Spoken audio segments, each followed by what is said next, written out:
There's not always a next time.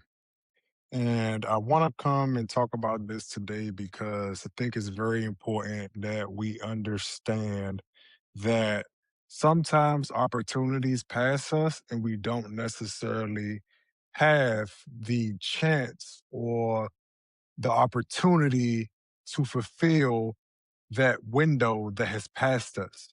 And I brought this up because in response to my Jasmine Crockett video, there was a comment that was made.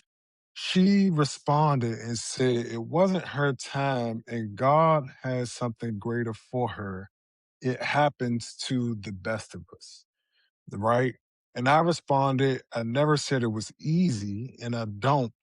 That's why I refuse to put 2-minute videos because a lot of people try to make it sound easy, but to assume one can fall and automatically regain traction in this era when fighting the debauchery that we have witnessed is not a guarantee. Even in traditional circumstances, given the parameters of what's permissible are drastically changing. And it says, the fall will hurt, but the strong will always get back up. And I always think about that because I think we oversell on one, our strong people and how strong they are, and not always understanding that strength does not always translate along with intelligence into prosperity, into anything that can be um given a, let's say, tangible outcome or tangible victory.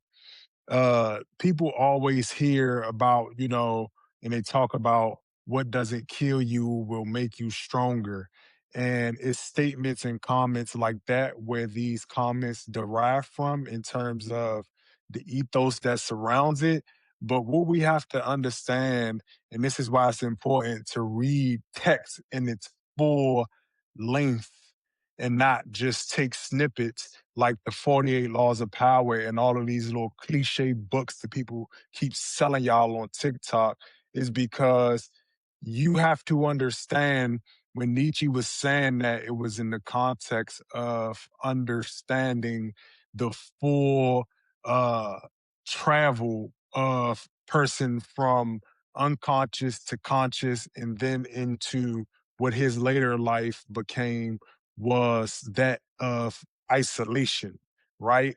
Because what doesn't kill you doesn't necessarily make you stronger. What it does leave is it leaves trauma.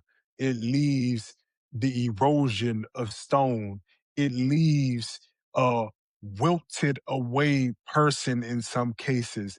And so when you continue to endure, understand that the ocean brushing up against a rock over time or a mountain over time, it may not seem, but that debris and those small deposits fall off of that and changes, structurally changes what it is that we have as a structure.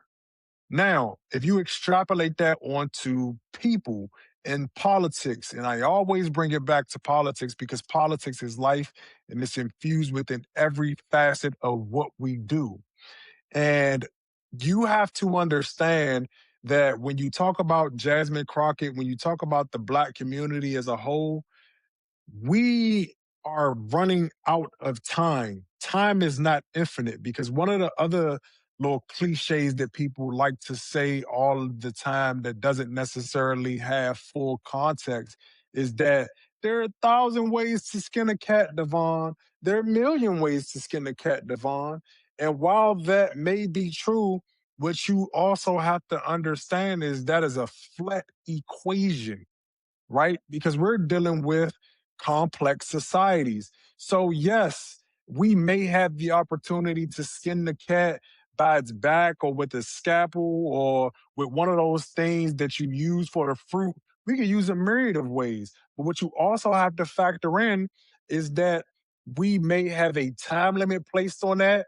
we may have resources around how we use and place that. Because if we scalpel it with, let's say, a butter knife, the cuts of said thing may be very different than if we had and used a precise tool, which allowed us to, because we also then have to think about and factor in, what are we using this for? Are we actually taking the fur? Do we need the fur? Do we need all of these different elements that we're skinning it down? Because it's not just a conversation around skinning it. It's much bigger than that. And but these conversations are lazy and not thought out fully. Because yes, we can skin it in a million ways, but we have to be conscious that when you have something that is opposing you, because everybody loves to talk about oppression, duh, duh, duh, duh, duh, duh, duh, duh, duh, right? But when you acknowledge that, and even if it's not full blown on oppression, something that is opposing you may close one door and allow you to walk through the other, because the opposition understands that, look, this door that you are attempting to go through is the actual solution. But I'm going to let you go through this other door because this other door is going to take you 10 years.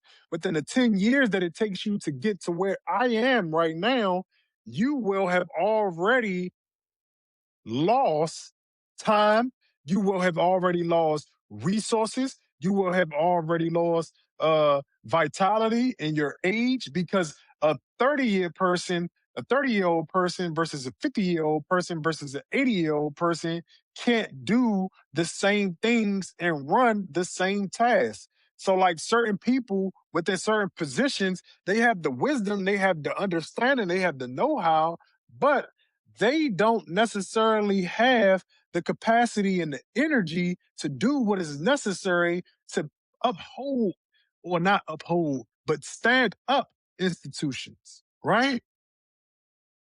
So it's very important for us to understand that we don't always have a next time. There won't always be a next time. Time is of the essence. We shall not disrespect time in the way that people do, because it is behoove of us to move with urgency. Because if we understand that we are in a game, quote unquote, part of the game is a level of urgency. But I hear people say it all of the time. There's a million ways to skin a cat. What don't kill you make you stronger. If one door closes, another opens. But they never tell you that the door that opens, who opened it? Who opened it? Why was it left cracked open? Who left it cracked open? Why did they stop you from entering the other door? You have to ask yourself these things, because it's not just as simple as, oh, we're just going to keep trying on and banging on other doors. Yeah, because that's a fool's errand. Because if I'm opposing you, and let's just say I'm the person who is running the maze, or some of you have seen the movie Maze Runner. Let's use the movie Maze Runner, for example. They go through the maze, they learn the maze, and over time they learn the maze. And once they learn the maze, the creators of the maze throw in another king. Why? To derail them. Because they know if they get through in the way in which they're finding out, at the rate at which they're finding out, they will then kill the game. But we insist on using little cliches and colloquialisms that we don't understand in its entirety and full breadth. That's why I don't like the 48 laws of power. I hate the 48 laws of power, because the 48 laws of power might as well be plagiarism. One, because most people don't understand that the 48 laws of power is not for the average layman. And two, most of y'all think that Machiavelli, when he was talking and professing what he was professing in The Prince, that he was speaking in a context of what he believed to be. No, he was making an assessment of his environment and talking about power. If you bring those games into people who have actual power, you will be destroyed immediately because understand that they are hyper aware. They are hyper intelligent. They are hyper competent. These people who you think that you are going to compete with because just because you have money, you are fooled because that is not just the equation. There are different elements that go into this.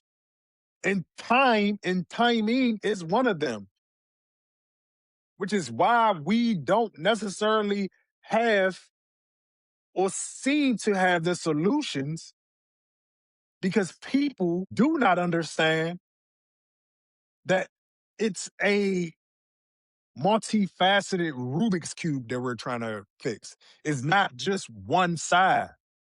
If you put in one side, you might knock off the pieces on the other side. So, no, Jasmine Crockett wasted her moment because, with all due respect, with everything that we're experiencing, Jasmine Crockett and people like her may not get another moment because the Democratic Party has said that they are in the business of replacing Negroes within the party because that's not the base of the party. They have said in the past that they're moving away from that, that Latinos will be the new Negroes. So you might not have that because you don't have a base to cater to. And on top of everything else that's happening, who knows how things will be restructured? So, again, that's not to say that you should be down on yourself for losing, but don't think that it's automatic. Don't think that just because you blow 50 mil, 10 bands, 20 bands, that you just going to get it back. It's not guaranteed. That's not how this works. Don't think just because you did it in the past that you can do it again. That's not how this works. And anybody who has ever built anything, had anything, understands exactly what I'm saying. Because timing, certain decisions being made like that, and taking advantage of moments that compound and snowball, don't think it's sweet. But y'all tell me, what do y'all think? Because I get a lot of pushback as a pessimist and a nihilist, and I am neither. But what I do and accept is that sometimes defeat is intimate. And right now, defeat is intimate, not only for our nation, but for my people, because we continue to think that we have the luxury of time. I'm not a hyper religious person, but when God sends you signs, you must take heed because you don't know if you have tomorrow. You don't know if you're going to be here to even take advantage of those opportunities. You don't know if you're going to have the faculties to take advantage of those opportunities. But let me know what y'all think.